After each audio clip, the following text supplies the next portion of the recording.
नमस्कार दोस्तों, शाम क्लासेज में आपका स्वागत है। मैं सुरेश कुमार फिर एक बार आपके साथ। और आज जो आपको पहली वाली क्लास में प्रतीक चिन्ह बताए थे, उसी प्रकार इस क्लास में आपको आज प्रतीक चिन्ह बताएंगे। और प्रतीक चिन्ह में क्या बताएंगे आज, यानी पहली वाली क्लास में आपको बेसिकली बता दिया था क्या, उसमें एसी डीसी मोटर था उसकी वायरिंग क्या गई।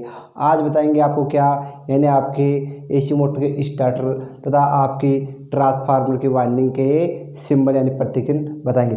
दोस्तों वीडियो आप लास्ट तक जरूर देखना। अगर आपको अच्छा लगे तो इसको लाइक और दोस्तों के साथ शेयर जरूर करना दोस्तों। तो अब ज़्यादा समय खराब न करते हुए हम अपने नेक्स्ट पॉइंट की ओर चलते हैं। तो आपके 20 प्रतीक चिन्ह हो गए थे, तो अब आज से 21 से स्टार्ट करते हैं। और आपका पहला प्रतीक चिन्ह लेके आ रहे क्या है, 21 नंबर का प्रतीक चिन्ह आपका क्या, यानी स्टार्टर। अब आपकी स्टार्टर में ले आपकी एसी मोटर हो या डीसी, स्टार्टर दोनों में काम में आते हैं। पहले मैं आपको स्टार्टर के बारे में थोड़ा बहुत बता देता हूँ कि स्टार्टर काम में क्यों लेते हैं। आपके डीसी मोटर में 3 स्टार्टर आते हैं, 2 पॉइंट, 3 पॉइंट और 4 पॉइंट। उसके आपको डायग्राम बताएंगे जब आपके डीसी मोटर का लेक्चर चलेगा, उस टाइम अच्छे से पूरे डायग्राम क्लियर बनाएंगे और थ्योरी भी आपको बताएंगे।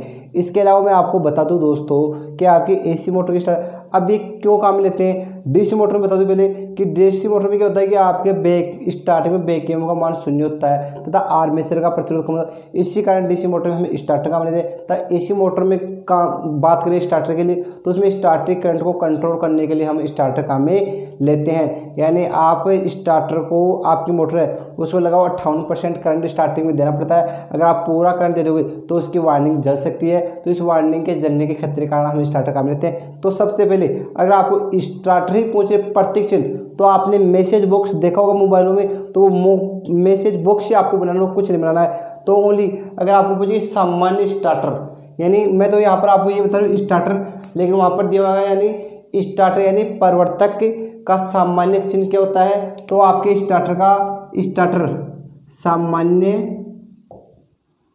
चिन्ह, तो आपके स्टार्टर का सामान्य चिन्ह इस प्रकार आएगा। आपका मैसेज का बॉक्स आ गया और मैसेज का बॉक्स इसी प्रकार आता है। तो ये तो आपका सामान्य स्टार्टर का प्रतीक इस प्रकार आएगा दोस्तों। यहाँ तक मेरे हिसाब से किसी प्रकार की दिक्कत नहीं होगी आपको। अब इसके बाद में होगा आपको जो भी स्टार्टर पूछे इस मैसेज के अंदर आपको उनको रखना है। तो अगर स्टार्टर पूछे इस प्रकार आएगा। अब किसी प्रकार स्टार्टर पूछे, अब उसमें देख लो कि पहले आ गया आपका स्टार डेल्टा स्टार्टर। तो आप सभी लोग जानते हो कि स्टार का चिन्ह किस प्रकार आता है, डेल्टा का चिन्ह किस प्रकार आता है। तो मैं लिख रहा हूँ यहाँ पर star delta starter, star delta starter. तो स्टार डेल्टा स्टार्टर में सबसे पहले क्या करेंगे, वो ये आपका मैसेज बॉक्स बनाएंगे। और मैसेज बॉक्स बनाने के बाद में अब यहाँ पर पूछ रहा है स्टार डेल्टा स्टार्टर। तो स्टार डेल्टा स्टार्टर में क्या होता है, एक तो आता है स्टार और फिर इसी में आ जाता है डेल्टा, यानी ये तो आ गई आपकी डेल्टा की आकृति। ठीक है दोस्तों, अब इसी के अंदर ये स्टार की आ गई, यानी वाई की तरह ये आकृति आ गई। तो ये हो गया आपका स्टार डेल्टा स्टार्टर। मेरे हिसाब से दोनों में किसी प्रकार की मैसेज बॉक्स आपको बनाना है। अगर स्टार डेल्टा पूछे तो ये तो क्या आ गया आपका स्टार और इसके बाहर ये क्या आ गया आपका डेल्टा। तो ये हो गया आपका स्टार डेल्टा स्टार। इन तीनों कोणों से आपको इनको संयोजित करना है दोस्तों। तो अब इसके बाद में 23 नंबर का मैं बता रहा हूँ कि नेक्स्ट क्या है। एक आता है आपका डीओल स्टार्टर। तो डीओल स्टार्टर पूछे यानी DOL डायरेक्ट ऑनलाइन स्टार्टर, तो ये पूछे तो इसमें इस प्रकार पहले मैसेज बॉक्स बनाओ और मैसेज बॉक्स बनाने के बाद में इसमें लिख दो ओनली डी और पूछा था DOL। हो गई 3 प्रतीक चिन्ह हो गए। तीनों मेरे हिसाब से किसी प्रकार की दिक्कत भी नहीं होनी चाहिए। अब नेक्स्ट आगे चले। अब आप सोच रहे हो कि सर इनके बारे में बताइए। देखो इनके बारे में डिटेल बताऊँ तो काफ़ी टाइम लगेगा, लेकिन इसके लिए जब भी कभी आपके लिए इस सिंगल फेज 3 फेज मोटर चलेगी तो उस टाइम पे आपकी क्लियर करा देंगे, कोई दिक्कत नहीं हो रही है। अभी ये आपकी इंडियन ड्राइंग के लिए बता रहे हैं दोस्तों। अब 24 नंबर बता दिया आपको। एक आता आपका धारा नियंत्रक स्टार्टर यानी रियोस्टेट स्टार्टर, तो उसका बता रहे हैं। तो इसको बोलते हैं धारा नियंत्रण स्टार्टर, धारा नियंत्रण स्टार्टर, या इसको बोलते हैं रियोस्टेट स्टार्टर, रियोस्टेटिक स्टार्टर। तो इसके लिए भी क्या करेंगे दोस्तों, वही मैसेज बॉक्स बनाओ और मैसेज बॉक्स बनाने के बाद में इसमें एक आपको प्रतिरोध रखना है इस प्रकार। तो ये हो गया आपका धारा नियंत्रण के स्टार्टर। यहाँ तक मेरे हिसाब से इन चारों में आपको किसी प्रकार की दिक्कत नहीं रही। इसके बाद में आपको बता दें, एक आता आपका, हाँ, धारा नियंत्रण स्टार्टर आ गया। इसके बाद में आता है एक आपका पोल परिवर्तन स्टार्टर। पोल परिवर्तन कैसे, यानी इसमें देखो 25 नंबर कर दिया आपका पोल परिवर्तन स्टार्टर, और इसके आगे लिख दे 8 4 पोल, यानी उसमें 8 पोल है और 4। ये चीज़ें आपको मार्क करना और कुछ भी नहीं करना है।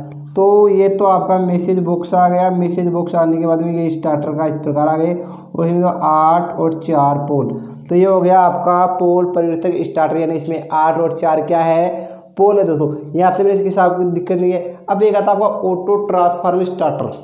ऑटो ट्रांसफार्मर स्टार्टर, तो आजकल ज़्यादातर ऑटो स्टार्टर काम में ले रहे हैं। तो आपका आता है ऑटो ट्रांसफार्मर स्टार्टर बोल दिया, ऑटो स्टार्टर, तो इसको बोल दिया auto transformer starter. Auto transformer starter दिखाई दे रहा है दोस्तों? हाँ, दिखाई दे रहा, कोई दिक्कत नहीं है। अब आगे देखते हैं ऑटो। तो इसमें भी क्या करेंगे, सबसे पहले मैसेज बॉक्स बनाएंगे, और मैसेज बॉक्स बनाने के बाद दोस्तों क्या करेंगे, इस प्रकार जो आपने ऑटो ट्रांसफार्मर देख लो, इनमें देखा होगा इस प्रकार का प्रतिचिन्ह जो आपका ये आया ऑटो ट्रांसफार्मर, या कुछ इस प्रकार का ये प्रतिचिन्ह आया। तो आपके 6 प्रतीक चिन्ह स्टार्टर हो चुके हैं मेरे हिसाब से। यहाँ तक तो आपको स्टार्टर में दिक्कत नहीं होगी दोस्तों। तो लगभग आपके ये 6 स्टार्टर है, तो 6 स्टार्टर क्लियर हो चुके हैं एससी के। तो ये 6 स्टार्टर है दोस्तों मेरे हिसाब से। अगर आपको किसी प्रकार की दिक्कत है तो हमें कमेंट बॉक्स में ज़रूर बताइए, हम ये भी आपके क्लियर करवा देंगे दोस्तों। अब आगे इसके बाद में नेक्स्ट स्टार्टर आपके एससी के कंप्लीट हो गए हैं। लगभग मैंने आपको बताया होगा पहले भी कि आपके 5-6 प्रकार के स्टार्टर है। अभी तो इनके प्रतीक चिन्ह बता रहे हैं, क्योंकि दोस्तों प्रतीक चिन्ह पूछते थे, इसके अलावा इनका डायग्राम पूछे तो डायग्राम भी पूछ सकते हैं एग्जाम में। तो अभी तो आपका स्टार्टिंग हुआ है सेकेंड ईयर का, तो अभी तो ये चल रहा है, और आगे और बता देंगे दोस्तों। तो आपके 6 हो गए, कुल मिला के 26 हो गए। अब 27 स्टार्ट करा। एक आता आपका फ्यूज। तो फ्यूज का काफ़ी बार, यानी ये आपको प्रतिचिन्ह बता रहा हूँ, ये हर बार इन्हीं में से एग्जाम में पूछेगा, इनके अलावा कभी भी नहीं पूछा है। तो आप ये प्रतिचिन्ह तो दोस्तों क्लियर कर लेना, ये आपके लिए बहुत ही इम्पोर्टेंट है। तो अब आपका एक आता फ्यूज, एक तो आता है फ्यूज, एक आता है फ्यूज का वैकल्पिक प्रतीक चिन्ह। तो अभी भी बता रहा हूँ आपको फ्यूज। तो अगर आपको फ्यूज का पूछे तो इस प्रकार आएगा दोस्तों, यानी इसके आर पार वायर आएगा। या इसका विकल्प ही पूछे तो विकल्प में दोस्तों इस प्रकार आएगा,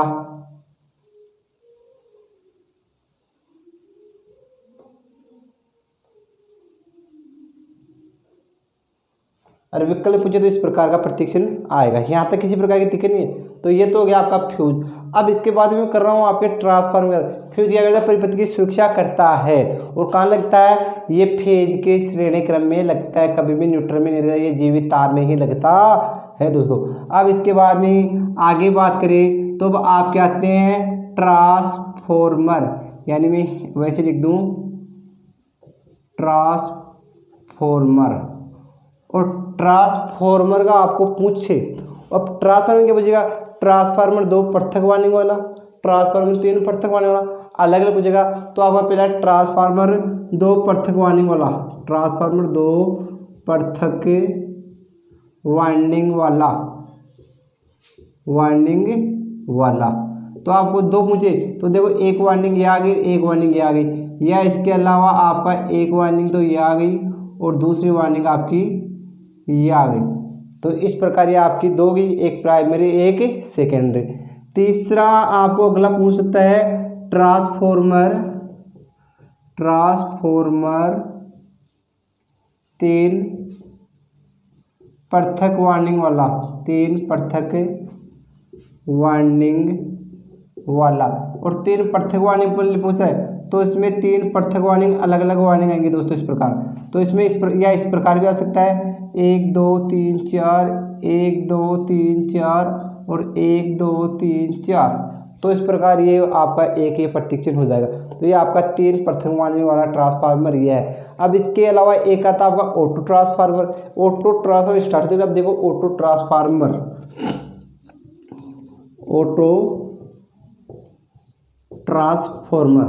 यानी TF आपने आप समझोगे, यानी ऑटो ट्रांसफॉर्मर क्या था। तो अगर आपको ऑटो ट्रांसफॉर्मर पूछे तो ऑटो ट्रांसफॉर्मर का एक तो प्रतीक चिन्ह होता है, या इसके अलावा आपको पूछे तो ऑटो ट्रांसफार्मर का एक प्रतीक चिन्ह होता है। तो आपका ऑटो ट्रांसफार्मर का एक प्रतीक चिन्ह यह है। दोस्तों इनकी डिटेल के बारे में आपको थ्योरी में क्लियर करवा देंगे, ये ओनली आपके ड्राइंग के लिए बता रहे हैं, तो इस पर इसी प्रकार क्लियर करेंगे। अब आपको पूछे कि सिंगल फेज ट्रांसफार्मर दो पृथक वाले, ये तो क्या था, दो पृथक वाले। अब पूछा आपको सिंगल फेज ट्रांसफार्मर दो पृथक वाले, तो इसमें आता है सिंगल फेज ट्रांसफार्मर दो पृथक वाइंडिंग वाला।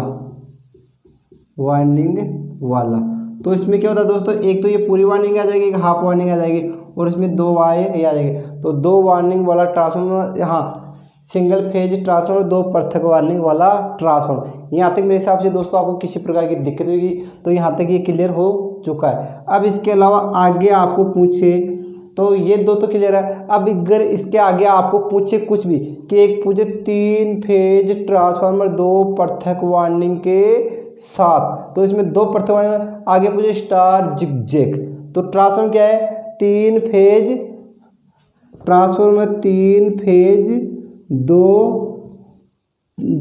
तीन फेज ट्रांसफार्मर दो पृथक वाइंडिंग वाला, और संबंध पूछे इसमें आगे लिखा होगा संबंध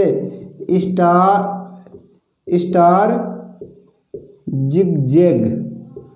तो इसमें क्या होता है दोस्तों, पूछ रहा है, तो अब इसमें देखना दोस्तों किस प्रकार का, यानी ये पूछ रहा है दो पृथक वाइंडिंग वाला ट्रांसफार्मर। तो देखो एक वाइंडिंग तो आपकी ये आ गई, एक वाइंडिंग आपकी ये आ गई, तो ये ऊपर आ गया, ये नीचे आ गया, तो स्टार, फिर पूछा जिगजैग, तो नीचे भी स्टार आएगा, लेकिन जिगजैग यानी ऊपर नीचे, तो ये इस प्रकार आएगा। और कितनी वाइंडिंग और पूछ रहा है, यानी 3 फेज ट्रांसफार्मर है, तो इसमें 3 फेज इस प्रकार आएगा, 1 2 3 और 1 2 3। तो ये हो गया आपका 3 फेज ट्रांसफार्मर दो पृथक वाइंडिंग वाला ट्रांसफार्मर, संबंध स्टार जिगजैग। ठीक है दोस्तों, इसके बाद में ये तो गया। इसके अलावा आपको पूछ सकता है कि आपका स्वतः ट्रांसफार्मर यानी ऑटो ट्रांसफार्मर, जो आपका ये भी आ गया। इसके अलावा एक और आता है जो मैं आपको वो भी करवा देता हूँ, यानी इसी प्रकार हुआ आएगा। और ये दोनों एक कंपल्सरी, किसी प्रकार की दिक्कत नहीं है। तो लगभग आपके ट्रांसफार्मर में इतनी प्रतीक चिन्ह पूछे, और कोई प्रतीक चिन्ह पूछे नहीं जाते मेरे हिसाब से। तो ट्रांसफार्मर इन्हीं के अलावा से आपको बाहर से एक भी क्वेश्चन नहीं पूछेगा अगला। तो यहाँ तक आपके स्टार्टर और ट्रांसफार्मर कितने हो गए। अब आपके कुछ AC मोटर के हैं, तो AC मोटर की वो भी आज आपके क्लियर करवा देंगे दोस्तों। तो अगर आपको पूछे सामान्य AC मोटर,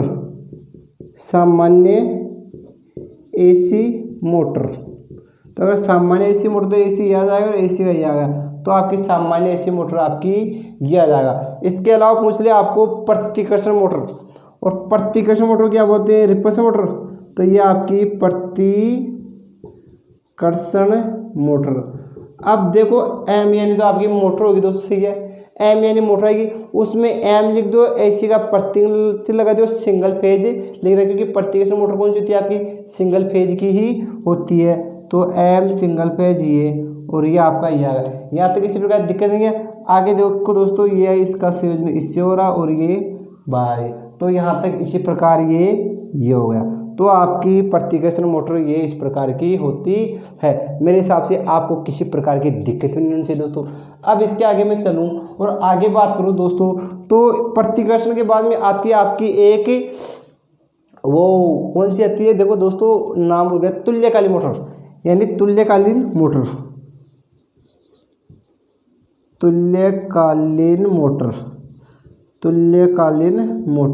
और तुल्यकालीन मोटर क्या होती है दोस्तों, आपकी सिंक्रोनस मोटर क्या बोलते हैं, तुल्यकालीन मोटर बोलते हैं। तो इसमें भी क्या होगा दोस्तों, यानी एक तो ध्यान रखना, ये इधर बढ़ा लें, तो एक तो इसको उत्तेजित करने वाली मोटर आती है, तो एक तो उसको उत्तेजित करने वाली मोटर याद आएगी,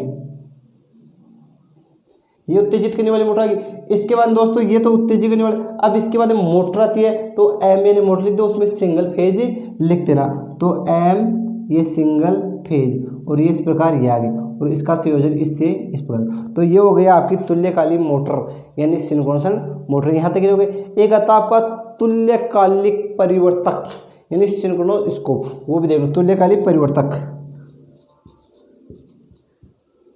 तुल्यकालीन परिवर्तक। तो इसमें क्या होता है, सी आता है ऊपर, एसी का था, नीचे डीसी का, इस प्रकार ये हो गया आपका तुल्यकालिक परिवर्तक। यहाँ तक मेरे हिसाब से इन प्रतिचलों में कोई दिक्कत नहीं है दोस्तों। ये आपके स्टार्टर, ट्रांसफार्मर, एसी मोटर की कंप्लीट हो गई। इसके अलावा आपको डीसी मोटर की करा दे। तो आज के लिए दोस्तों इतना ही। आप हमारा सपोर्ट कीजिए, हम आपको इससे भी आगे अच्छी क्लासें दे पाएंगे दोस्तों। आज के लिए इतना ही।